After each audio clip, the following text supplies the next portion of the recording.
दो दोस्त एक दुश्मनी की कगार पर पहुंचते हैं या फिर उन दो दोस्तों में कोई तकरार आती है तो उसका असर उसके आसपास सिर्फ लोगों पर होता है। इस समय ऐसी ही कुछ तकरार है, वो भारत और यूएस यानी कि अमेरिका के बीच में देखने को मिल रही है।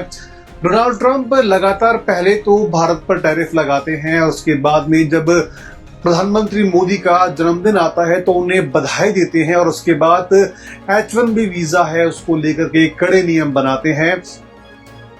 आखिर क्या चाहते हैं डोनाल्ड ट्रंप? अमेरिका से खबर है वो सामने आती है, उसको लेकर के अब वो यानी कि H1B वीजा है वो लेना भारतीयों के लिए सबसे महंगा होने वाला है। पहले जहां इसकी फीस औसतन 5 लाख रुपए होती थी तो वहीं अब यह बढ़कर के करीब 88 लाख रुपए हो गई है, यानी कि लगभग 100 गुना से ज्यादा हो गई है। डोनाल्ड ट्रंप इस पर फैसले पर साइन कर दिए हैं और ये नए नियम 21 सितंबर से शुरू हो जाएगा। लगभग 22 तारीख के आसपास ये नियम लागू हो जाएंगे। सवाल यह है कि क्या इसका असर भारत और IT प्रोफेशनल्स पर आखिर कितना पड़ेगा। आइए जानते हैं कि H1B वीजा एक नॉन इमिग्रेंट वीजा है जो एक खास तकनीकी स्किल्स वाले लोगों को अमेरिका में काम करने की परमिशन देता है, यानी कि हर साल करीब लगभग 85,000 लोग इसके वीजा है वो जारी होते हैं और इनमें सबसे ज्यादा वीजा है वो भारतीयों को मिलता है। लेकिन अब यह वीजा बेहद ज्यादा महंगा हो चुका है। नई पॉलिसी के मुताबिक हर साल लगभग H1B वीजा के लिए 1 लाख यानी कि 1 लाख डॉलर यानी कि 88 लाख रुपए की फीस है वो देनी होगी।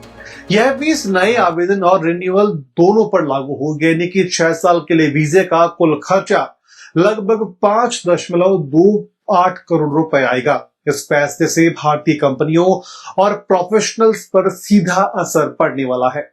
भारत के विदेश मंत्रालय ने इस फैसले पर गहरी चिंता व्यक्त की है और प्रवक्ता रणधीर जायसवाल ने कहा है कि इससे न सिर्फ इंडस्ट्री बल्कि परिवार भी प्रभावित होंगे।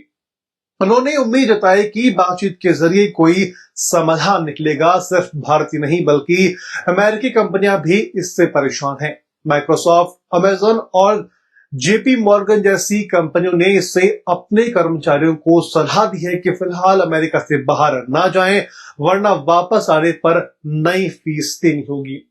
ट्रंप प्रशासन ने H1B वीजा बढ़ाने के साथ ही नए कार्ड्स भी वीजा के लॉन्च किए हैं। इसमें Trump gold card, Trump platinum card और ट्रंप कॉर्पोरेट कार्ड भी शामिल है। सबसे खास बात, ट्रंप गोल्डन कार्ड जिसकी कीमत लगभग 8.8 करोड़ रुपए होगी और यह व्यक्ति को अमेरिका में अनलिमिटेड रेजिडेंसी देगा, यानी कि स्थायी निवास देगा, लेकिन इसके पासपोर्ट और वोटिंग का अधिकार नहीं होगा। यह कार्ड मौजूदा EB1 और EB2 वीजा को रिप्लेस करेगा। शुरुआत में सरकार 80,000 गोल्ड कार्ड जारी करने की योजना बना रही है। इस फैसले का सबसे ज्यादा असर होगा भारतीयों पर, क्योंकि 71% H1B वीजा धारक भारतीय हैं। साल 2023 में 1.9 लाख और 24 में 2 लाख से ज्यादा भारतीयों ने यह वीजा लिया था। अब इतनी ऊंची फीस के चलते कंपनियां कम कर्मचारियों को भेजेगी या नौकरियां आउटसोर्स करेगी। एक्सपर्ट्स का मानना है कि अब भारतीय टैलेंट अमेरिका की बजाय यूरोप, कनाडा, ऑस्ट्रेलिया और मिडिल ईस्ट की तरफ से रुख करेगा। ट्रंप प्रशासन का कहना है कि यह कदम इसलिए उठाया गया ताकि सिर्फ टॉप क्लास और वाकई स्किल्ड लोगों की अमेरिका में वो आ सके, न कि ऐसे लोग जो अमेरिकियों की नौकरियां छीन रहे हैं। दोस्तों, अमेरिका के इस नए फैसले से भारतीय IT सेक्टर और टेक सेक्टर के लिए बड़ा झटका लग रहा है। सवाल यह है कि क्या अब भारतीय कंपनियां अपने टैलेंट को अमेरिका भेजेगी या फिर टैलेंट देश में और बाकी देशों में फैल जाएगा।